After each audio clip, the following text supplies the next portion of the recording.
Good afternoon, everybody. Welcome back to the Blind Gooner. I hope you're all having a wonderful, wonderful afternoon. Because after that shit show yesterday, I think we need a bit of cheering up, don't we? So listen, we're going to be reviewing the game. I've got Claude with me. Going to be reviewing the game, and listen, it ain't going to make great watching. How you doing, Claude? Okay, Daniel, how are you, mate? Hope you're well. And sorry I haven't been able to get back to you in the last few days. I've been very, very busy. But now it looks like it's going to be no football for 2 weeks, so we'll be having a lot of time to think about other things to do. But we'll see how it goes. But thanks for inviting me on now. Yeah, no worries, no worries. And listen, it's great to have you on the show. Listen, guys, before we get into talking about the review, I just want to tell you about a couple of things. So the planned Q&A on Wednesday at 7 p.m. is going to be. I'm going to change that. I'm going to move that to either Thursday or Friday, because at 7 p.m. on Wednesday, I've got Kevin Campbell coming back onto the channel. So yeah, just keep that in your diaries at 7 p.m. Wednesday evening. Also smash a like on this video and hit subscribe if you haven't done so already. And now with the niceties out of the way, let's get into the review. Claude, initial thoughts on yesterday? You mean the inquest?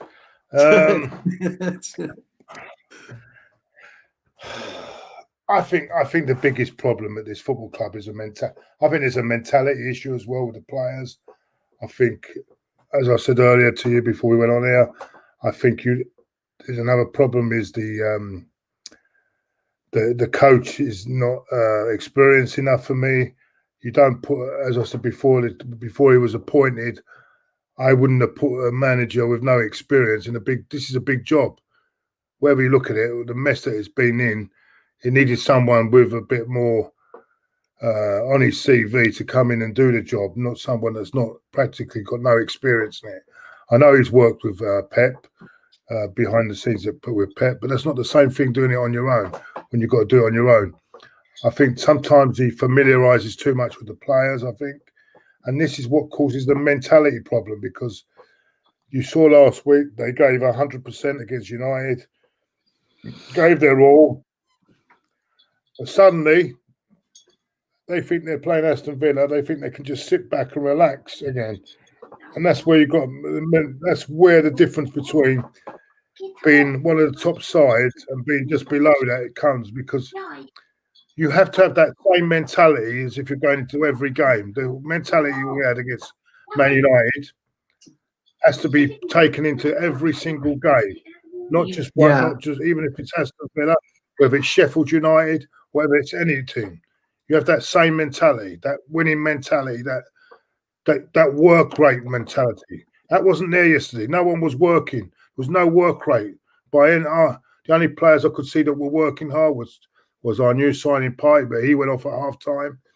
Gabriel, they're the only ones that are really working hard. Bellerin, might as well be at one of his fashion functions because he wasn't there yesterday. I thought Tierney had one of his worst games, I think, for Arsenal. I just think the team as a whole was Nelly done what he does, but he never, but that wasn't good enough really, because other players weren't functioning. I see people going, Aubameyang has one shot on, had no shots on goal. But where's his work rate? Why is he not working as well, trying to get the ball and doing something? Not just sitting there waiting for things to happen. You need to work as well. The Liverpool front three, they work all hard together. Lacazette, completely out of confidence. But then again, you haven't got no one else to replace him. So there's another problem. But Claude, see, the thing is, I want to... I want to pick up... who was outstanding the other night, not even on the bench. I want to pick up on your Lacazette, the point about Lacazette. You say that we've got no one to replace him. We have. We put Aubameyang down the centre, and then we put either Bukayo Saka or Nicolas Pepe out on the left. and then Yeah. you know, listen. A lot of people, and this is one of the problem with that, Daniel. what, The only what's problem that? I've got with that, Daniel. Sorry, sorry, mate. Go and finish. Sorry, mate. No. I was just going to say that the problem with and the problem is right is that Lacazette gets so many chances, and he does. Like in the last couple of games, he's had 3 or 4 chances per game, and he's not done nothing with them. He's not done nothing. He's not done nothing with them.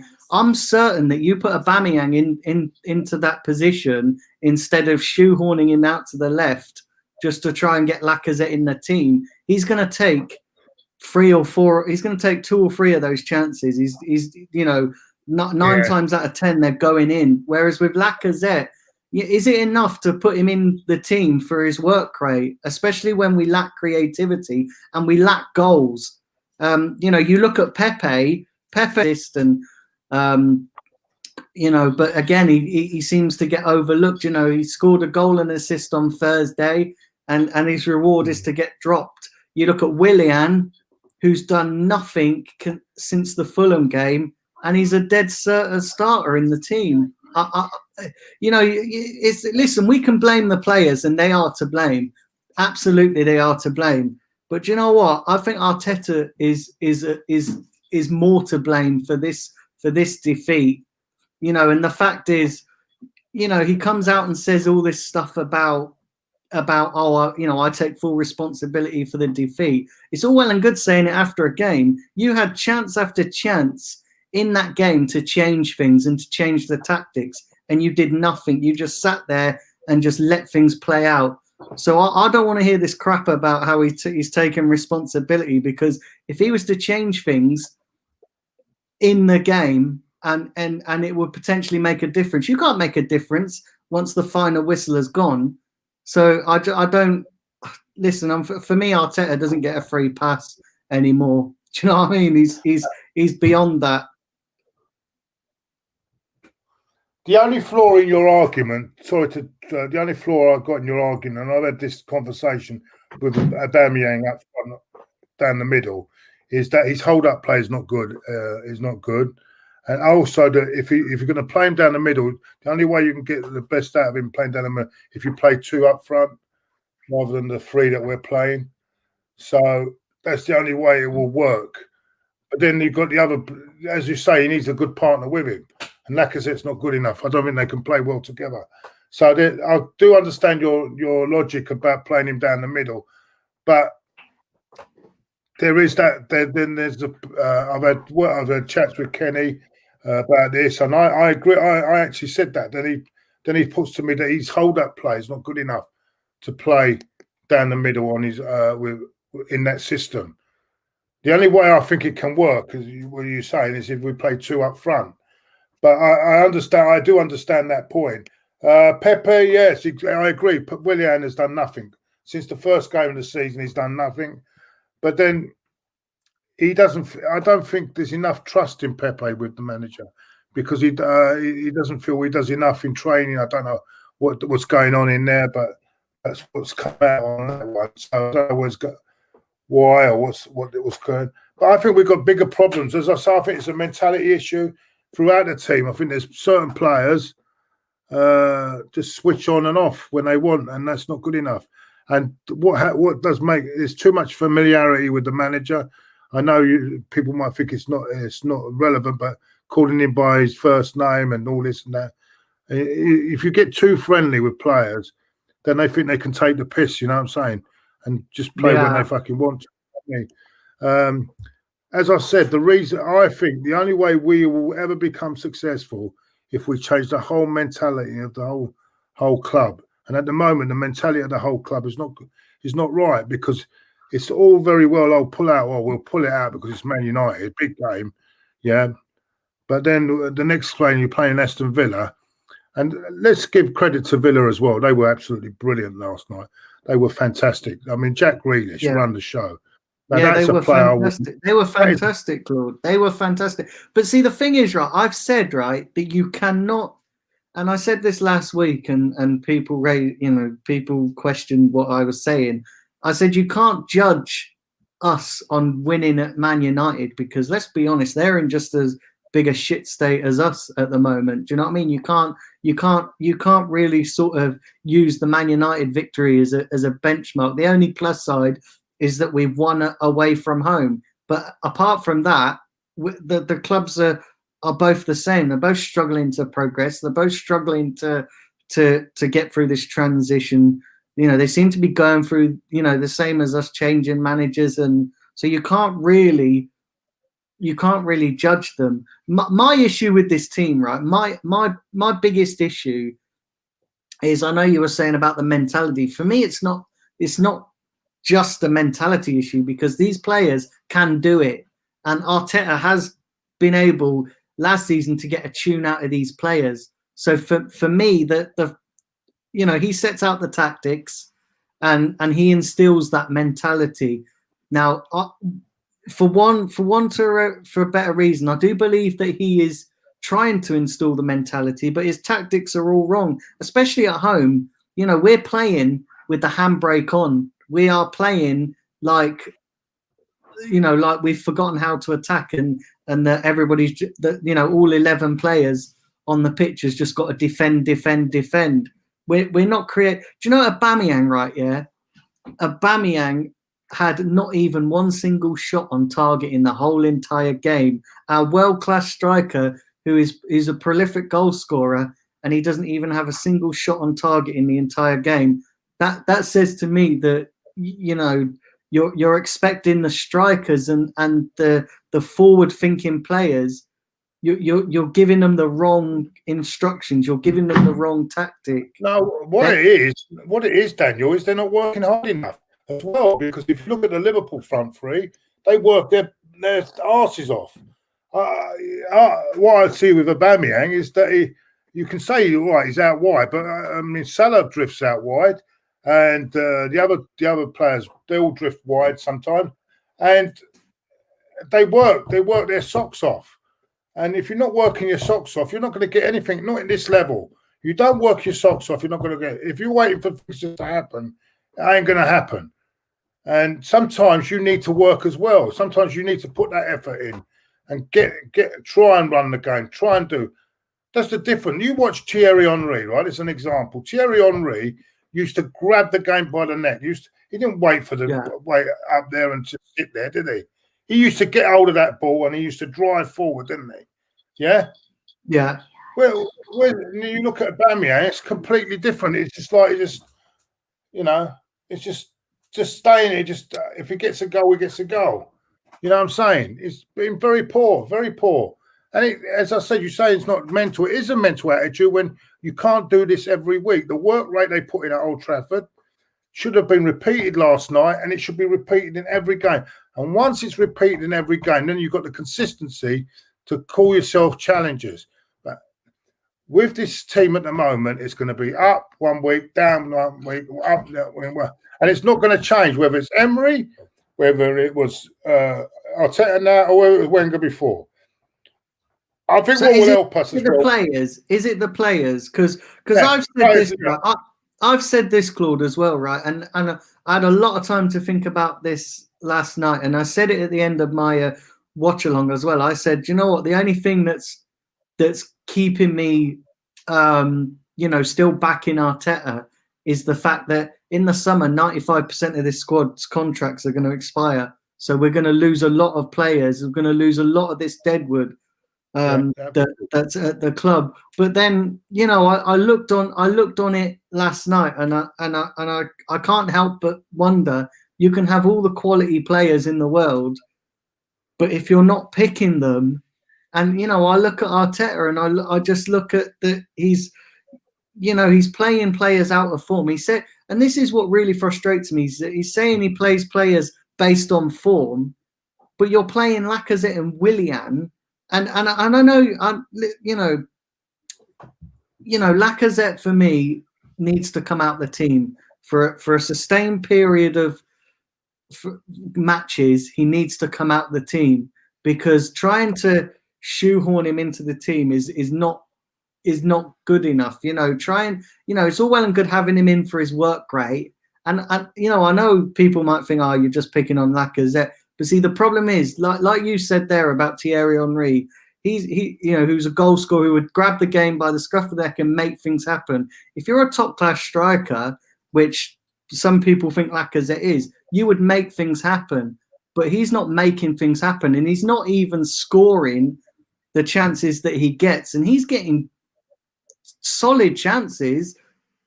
And I just feel that, you know, put Aubameyang there, would have better balance up front. Put Aubameyang there, put Pepe out right, put Willian, you know, maybe try and move Willian's position, or maybe even try and put Smith Rowe in the team. You know, they say we lack creativity. There's a young kid who can potentially do a job. And I've said it before, Claude, as well. I've said these experienced players, you look at Willian, you look at David Luiz, you look at players like Granit Xhaka and that. Listen, I know he wasn't playing yesterday, but we can throw him into the mix. You look at all those aging players, they're uncoachable. You cannot coach them. They're going to be set in their ways. You cannot retrain that school of thinking. The young talent, you can do that because they're at a young enough age where you can retrain them. You cannot retrain old hands like David Luiz and Willian. It's just not going to happen. It's just madness to think that you can try and recoach them. Yeah, I agree. And what can you do? I think the bonus is for us, as you say, there's a lot of players out of contract. They'll be gone come the summer. Mustafi, Kolasinac. I think Lacazette's still got 1 year left on his contract, so might be. Yeah. The thing with Lacazette, the thing with Lacazette though, why he's playing everywhere, he's got no pressure because there's no one to come in. There's not enough trust in Eddie Nketiah. They don't think he's ready, and so Balogun is another kid in the wings. I thought when he came on the other night in the Europa League, showed a lot of good things.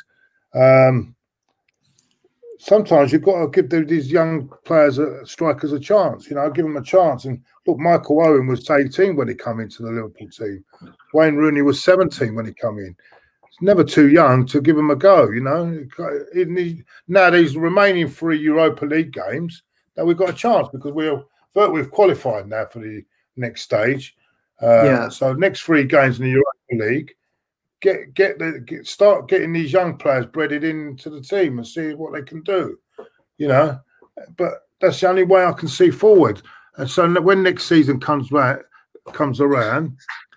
that we might have someone that can actually take over from Lacazette, and because at the moment he's got no pressure on his position, and he'll continue to play. Again, you say that Claude, he's got no pressure, but then. Isn't that down to the manager? And yeah, but you know, isn't it down to Arteta to try? Isn't it down to Arteta to try and go? Okay, so Lacazette's got no pressure. He's clearly not working. Then shift position. A positional change might all be, you know, that might be the answer. You know, take Lacazette out, put Aubameyang in the middle. Right, there you go. But the trouble is, you put Aubameyang in the middle. Then you have to completely change his tactics around. Will that work? I don't know. I mean, has he got another way of play? All I'm seeing from Arteta at the moment is 3-4-3 at the moment. It doesn't seem to be any other plan. I think Aubameyang would be good in the front two. Maybe might work in the front two. But I've had these conversations with Kenny. You know, Kenny knows his stuff, yeah? And I've had these conversations. He doesn't think it can work. He doesn't think Aubameyang down the middle can work. That's only what I'm hearing from a lot of people. A lot of people have said it. They don't think Aubameyang. And we've got to remember, when he was playing at Dortmund, he was playing wide. All his goals come from wide position. Why he was wide when he was at Dortmund. So he's always played in a wide position. So what's to say that Aubameyang has got to work harder. That's what he's got to do. Work harder. That got him all them goals in the first place. Work rate's got to be upped. You know what I'm saying? He worked hard at Old Trafford. They've all got to work hard on a consistent basis, and then things will maybe start to get better. But then again, are the players good enough? There are, even if they work hard, and they are they good enough to take us to that next level? No, of course not. Not at the moment. No, there's a few in there that's got potential, but 95% of the squad is dead. We need about 3 or 4 players now. There's no doubt about it. And we need to get rid of these players that are not good enough. Gabriel needs a good partner with him. David Luiz is getting on now, so I don't think we need someone better, a bit better than David Luiz. I think Tierney's okay. He's got a good future. We need a new right back. I don't think the right backs are completely, unless you give. People say Maitland-Niles. I'm not sure whether Maitland-Niles is really a fullback. I think he's more a midfield player, but that's open to question. And then you've got to get that partnership, a good partnership with Thomas Partey in the middle. Is Granit Xhaka good enough? No, not for me. No. Is Ceballos good enough? Not for me. Ceballos is, for me, someone that can't make it in Real Madrid, so he's just offloaded to down here. So otherwise, he wouldn't keep being put on loan if he's that good. What's the other one? El Neni, he'll do a job, but can he take you to the next level? No. So we need another one alongside Partey. Another good midfielder, and another good, and we need creativity as well. Can Saka be the man? Maybe, but he's still young and he's gonna take time. I don't know. It's a lot. There's a lot of work to be done there. There's a lot of work before we'll ever. I think we've got a mountain to climb if we think we can get top 4 this season, because the only way is winning the Europa League. It's a cup competition. There's always a chance in that. But the problem is, right, and I completely get what you're saying with a lot of these players. But the problem is, right, these players have, they're like I say, we know Aubameyang's qualities, we know Laka's, but they could be doing what the manager's telling them to do with this whole, like defending and because it's not just one game, Claude. These, you look at our attacking stats this season. Sorry, mate. You look at our stats this season, Claude. Attacking wise, they're dreadful. I think we're like 4th from bottom or something with attacking statistics, and that's got to be down to the manager, and that's got to be down to Arteta. That's got to be a tactical decision. The only reason our defence looked good is because we had everyone behind the ball. But yesterday it got exposed because it just got completely exposed. So all this bullshit that we've got the best defence in the league is utter crap, really. To be honest, only because we overcompensate on one thing for the other. So yeah, I agree, Daniel. We need players, Daniel. We need players. This needs a major overhaul. Yeah. This squad needs a major overhaul, whether you like it or not. I'm not sure.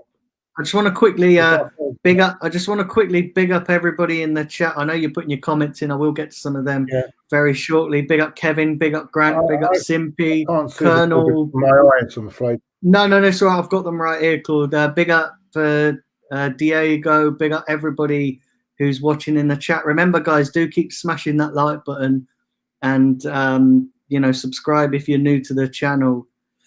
But yeah, Claude,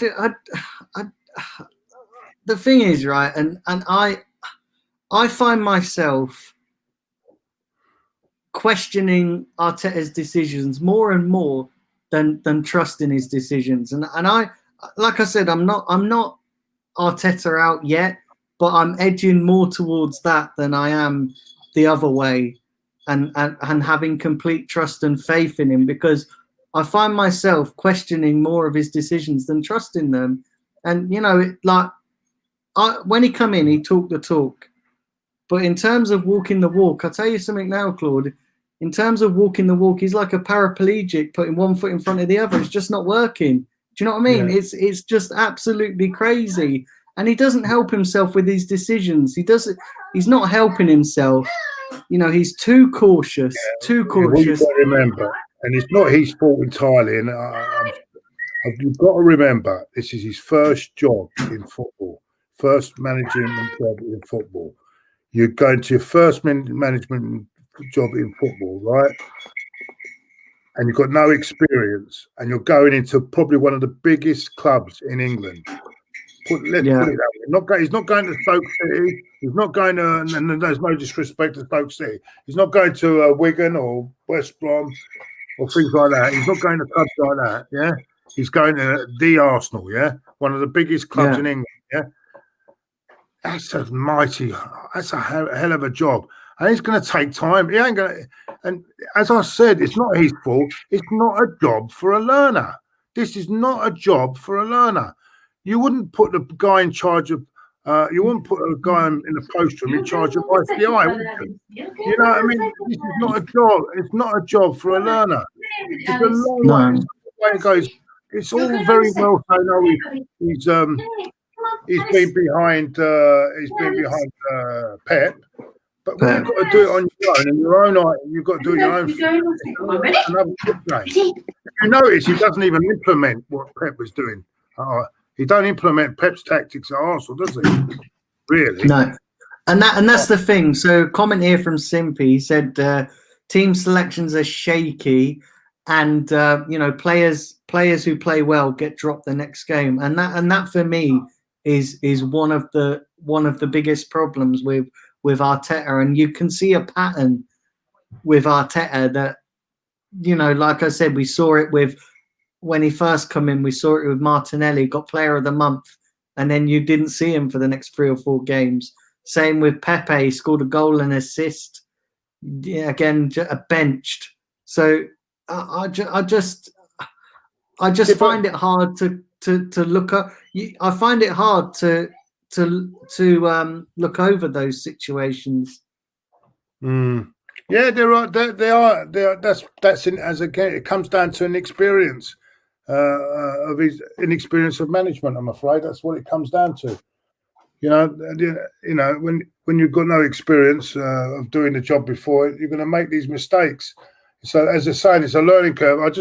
I think this job was, to be honest with you, this job was the club was in a. We know it when he arrived. The club was in a mess. Yeah.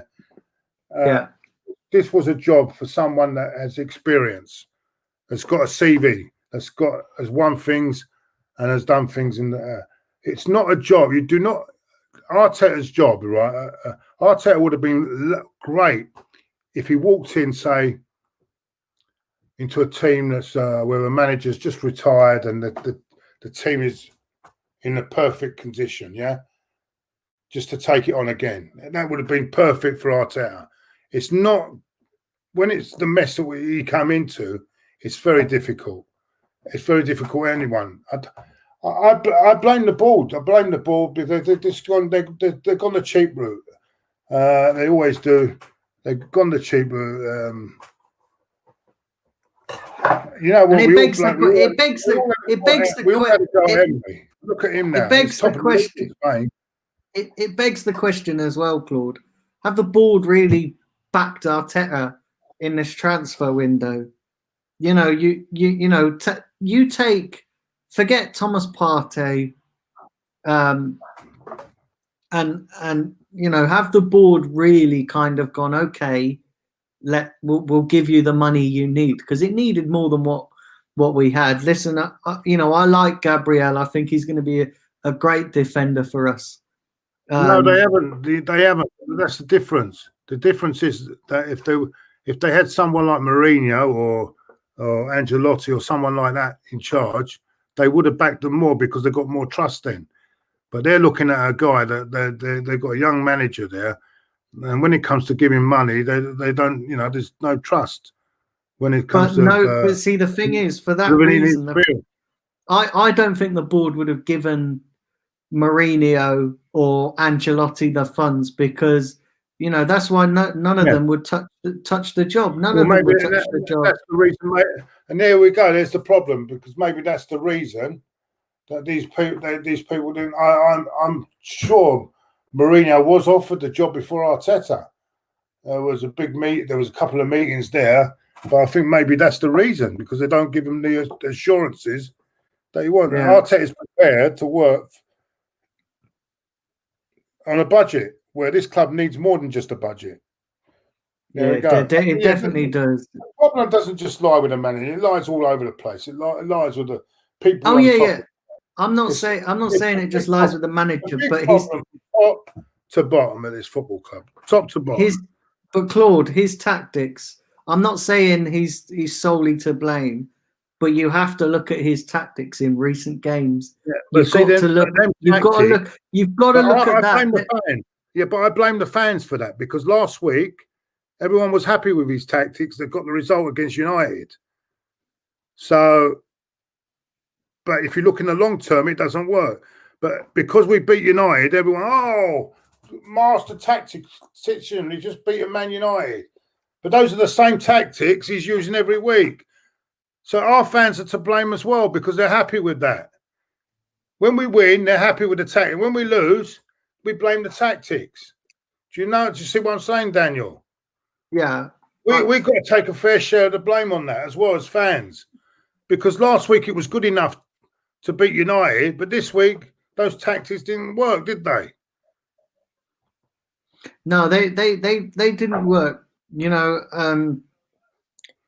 Because everybody knows that in football you set up differently away from home than you do at home, and at home we're too conservative. With no crowd, I don't think you can. I think we're too conservative. Like a grand now to me. No crowd doesn't mean where's the advantage? Where's the home advantage? There isn't any.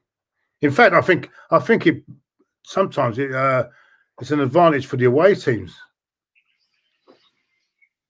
when there's no crowd. Yeah, I think and I said this yesterday as well. I think having no crowds is ruining us, because these players see that as a free pass.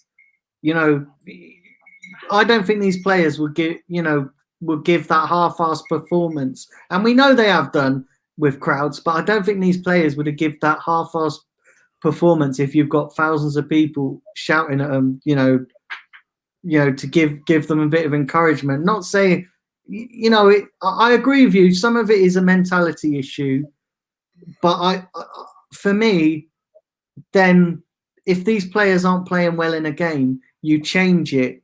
And that's what Arteta didn't do yesterday. He didn't change it. He just sat there and made no tactical decisions. He just took players off and put players on. He didn't change it. He didn't change the tactics. He didn't switch the system.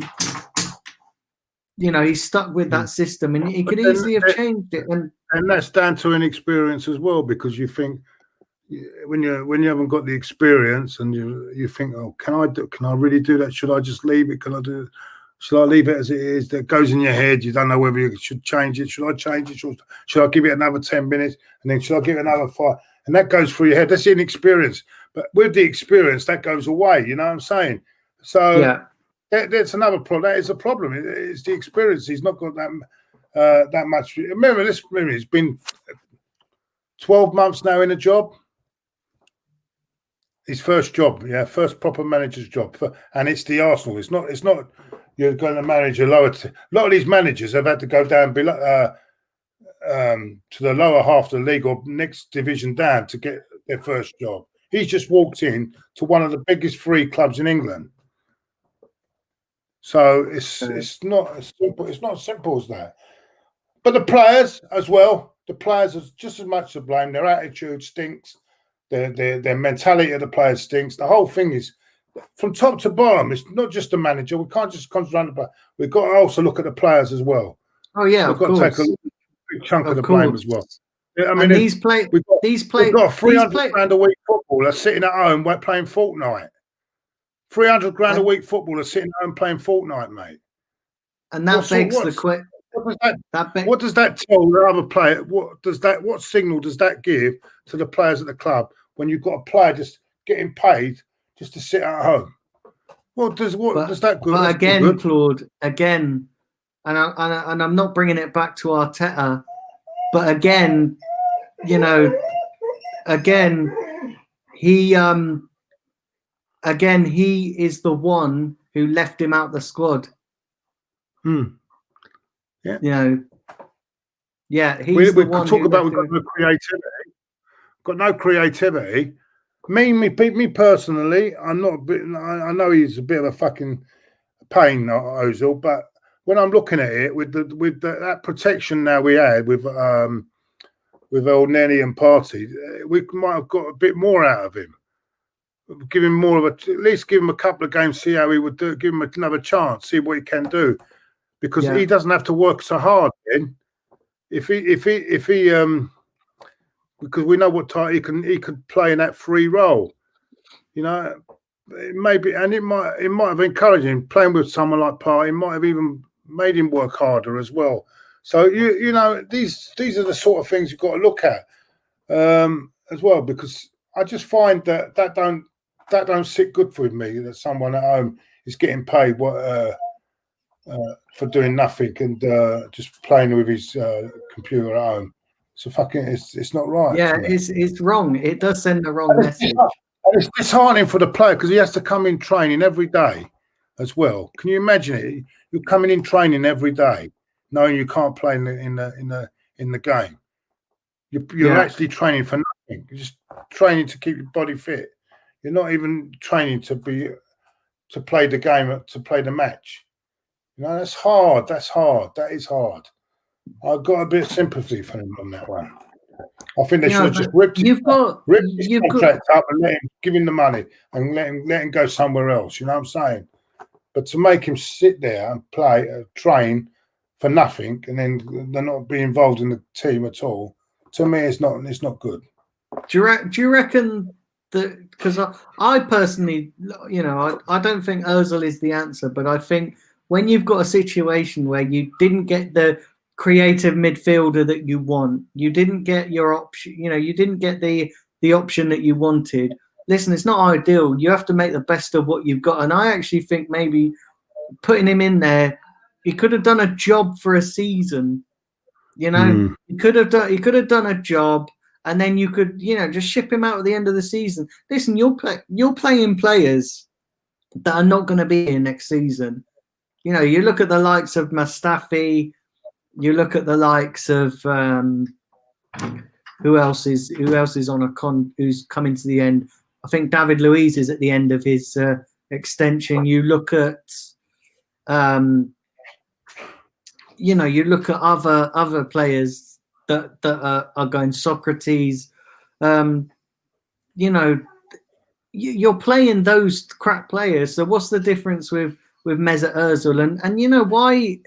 Again, you know, and I look at this as well. You know, he's left out. Obviously, left out Saliba. You know, he's obviously alienated a young kid who is not being given a chance. I would have played him.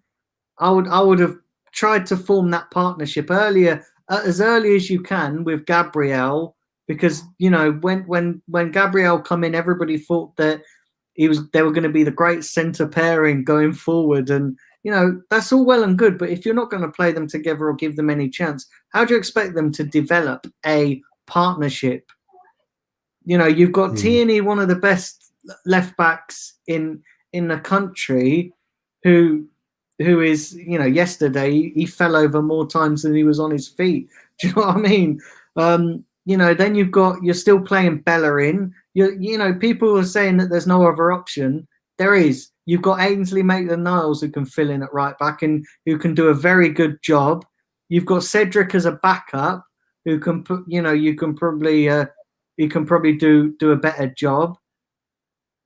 You know, with the creativity, you've got Smith Rowe. There's options there. It's just, you know, I don't see why Arteta isn't going for these options. You know, I know we've got players to come back, you know, like Martinelli. But again, knowing Arteta, is he going to put those players in? Because we know that he has a cautious nature, and his nature is to nurture these players to death. Do you know what I mean? He won't. The thing with Arteta, and I'm noticing a pattern with him, is that he seems to lack bravery when it comes to making these decisions. He seems to lack bravery when it comes to he seems to be going with the safest option when it comes to tactics and when it comes to picking a team. He's not quite bold enough and brave enough to make these kinds of tough decisions. Yeah, I couldn't agree with you more, mate. I couldn't agree with you more. I don't know what to say more than that. We've been so much over. You can go over it over and over it again, mate. But yeah, I think what's going to happen this summer is a big clear out for a start. Yeah, and that was going to be my next question to you. Where do we go from here? Because obviously we've still got half, over 3/4 of the season still to go. We've got to try and get these players up again and try and get more consistency out of it. We've got a battle. We've still got the route in the Europa League as well, because I think we'll qualify for that. So it's a knockout competition. So who knows? You can go through. Look at us in the FA Cup last year. Against all the odds, we won it, didn't we? We beat all the good teams and we won the FA Cup. Who's to say in a cup competition on a one-off we can't get through that way? But we do need to be in the Champions League next season. Otherwise, we're not going to attract the players. But this as I said, it's not all doom and gloom like people might think. Just got to pick up. Leeds is another one, tough game. But it might be in our favour because they like to play open football, don't they, Leeds? So that might be a good game for us. And that's another thing as well, Claude. I said this yesterday, that we need to find a way of playing against these teams who just sit back and just soak up pressure, because we don't know how to deal with teams that do that. When teams are open, it's great because they leave space in behind and we can penetrate that. But teams who just sit there. Listen, I'm worried, Claude. I'm worried for when we go away to Spurs, because you know that they're just going to sit behind and do absolute jack shit for 90% of the game, and they're going to hit us on the counter. They're going to, even yesterday, you can't say Villa sat back. They went for it. They went for it. For me, they didn't really sit back, Villa. They just. Even the first minute they went for it, didn't they? I mean, that goal where they got this, that could have been 4. It could have been more, actually. It could have been 5 or 6 in the end. Martinez couldn't have had a quieter debut. I mean, he could have been playing cards at the other end because he hardly had anything to do. So, look, listen, as I say, we've just got to see how it plans out. I think the summer is the one. Next summer, I mean, this January, we might be able, but January's a hard time to buy players as well. But the summer, we need to do a lot of work. There's no messing about. Wait to the last day to buy players. This summer is so important because we're going to lose. All these players are going. Kolasinac, Mustafi. A lot of people in the chat probably go as well. So we've got to start buying some players and start lifting and start bringing these young players through. We could have a couple of good gems, but we won't know until we play them. There might be a couple of good gems in that youth policy we've got there that might come through, and like Balogun, like Smith Rowe. You see with Saka, giving him the chance. Look how he's developed. He's done really well, hasn't he? So we need to bring more young players through. So it's not just about buying players, but develop these young players and give them a chance as well. And get that right mentality from the start, because then you've got your young players, get the mentality into their head, that the consistency to play week in, week out at the same level. And then we'll have a proper team. But until then, I'm afraid it's a waiting game. Yeah. It's a waiting game. A lot of people in the chat are saying the job's too big for Arteta. So Mad Max says bring back Emery. I don't think we should be going backwards. I don't think it's as simple as just changing the manager, because you're going to end up in a situation like Man United where you change the manager and not the players. I do see the players as a big part of this problem, but somebody needs to be there to give Arteta the guidance that he needs. Somebody, you know, the fact that he's got no one with real experience alongside him in his team, you know, somebody needs to be there to sort of help him, and that's you know, nobody's doing that. He's making it completely on his own, and like, you know, the inexperience is coming out. Yeah. The good thing is, but having said that, someone's just made a point. I think it was Russ Morgan down there, that we've played all that we've played all our decent games away from home this season. But it's no good playing with all. Yeah, but what about the games we've lost to teams at home that are not in the top 6 at the moment? So, you know, we lost to Aston Villa, for example. So it's not. I don't know. We've still got to play. December's tricky. We've got Chelsea and Spurs in December. Yeah. It'll be a tricky month. Do you know November is going to be a tricky month? December, sorry, is going to be a tricky month because, you know, we in I think it's the beginning of December or end of November we got Tottenham. Then we've got we're away at Everton. That's going to be no easy fixture. We've also got Man City in the Carabao Cup.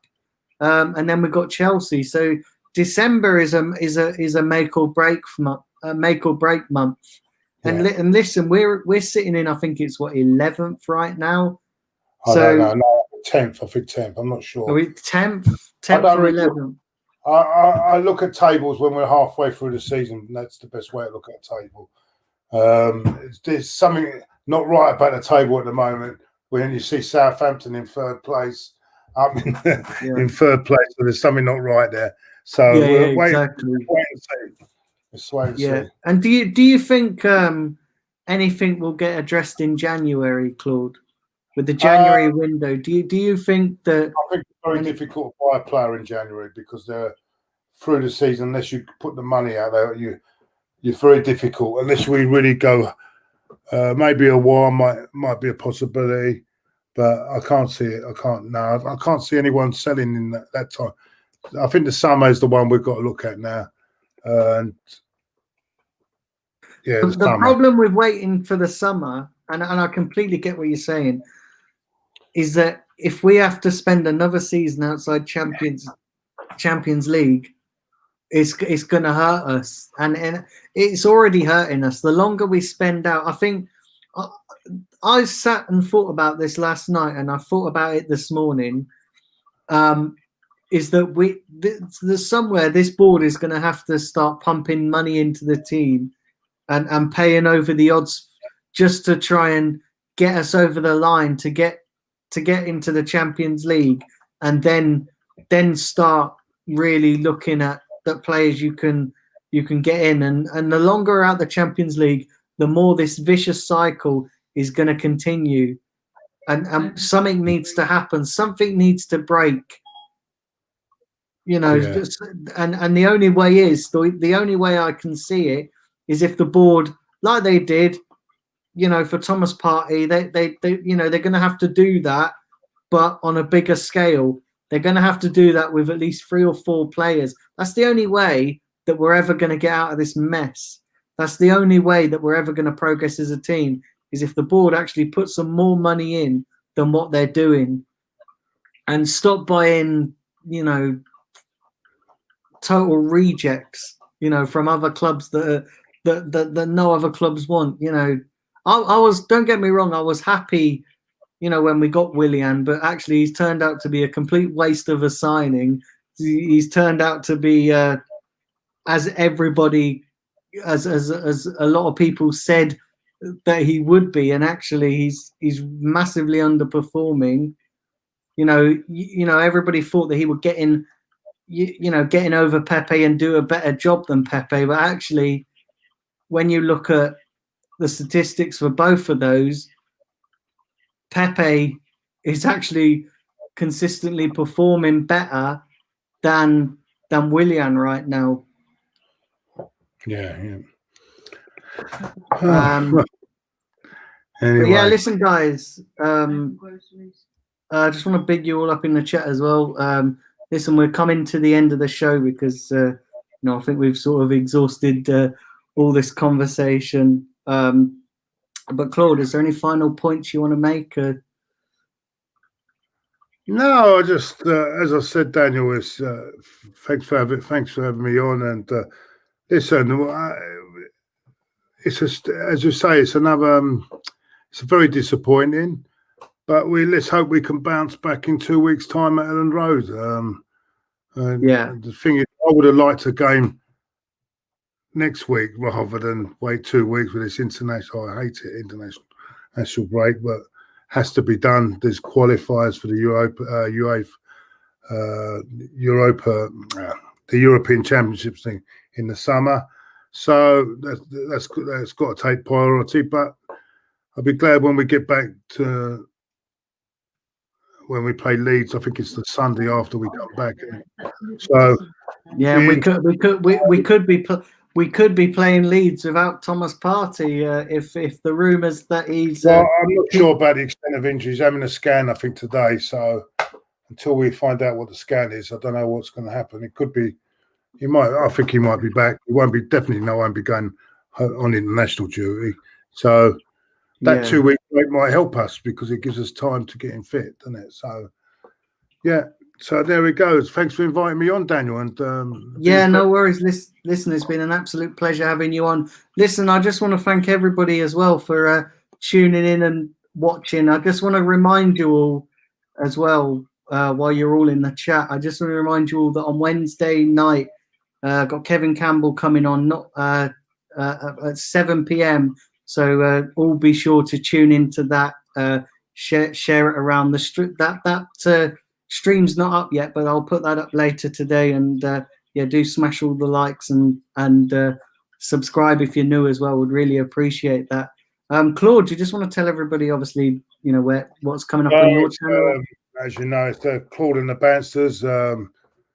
We do regular shows. We do a lot of regular football shows. Also, we do all the watch-alongs, most of the watch-alongs, especially the Arsenal games. And it's a good team. There's three of us, a good team, and we enjoy it. So it's Claude and the Bouncers. It's Schooner Claude on Instagram, and it's and Claude and it's Claude and the Bouncers on Twitter. So it'd be nice if we get. But please, the most important thing is give this guy some subscribers. Yeah, make sure that we can lift him up to at least 1,500, 2,000. Is it how much you're on the moment, Daniel? I am 12 subs away from 1,200. So let's get him to 11 subs, 12 subs away. Yeah, let's get to at least 1,300 to 1,400, 1,500 maybe by Christmas. Yeah, I mean, we know, who knows? We can get him up. Yeah, he's a good guy. He knows his stuff, and it's a pleasure being on here, mate. Thank you very much for inviting me on, mate. Yeah, no worries. Listen, Claude, thanks very much for coming on. Well, there you go, guys. That brings the show to an end today. Thank you, everybody, for tuning in. Listen, as Claude says, we've got to pick ourselves up now and move on to the next game. And, we've got 2 weeks to sort of get over this, boring international break. But listen, it is what it is. We just have to dust ourselves down and move on to the next game. We knew that there would be bumps along the road, and unfortunately, we hit one last night in a massive way. But listen, guys, thanks to everybody who's tuned in. I'm taking the day off tomorrow on this channel. I always do on a Tuesday, but I will be back Wednesday. So, do tune in for that great chat with Kevin Campbell. 7 p.m. Set your watches, set reminders, because you all know that YouTube.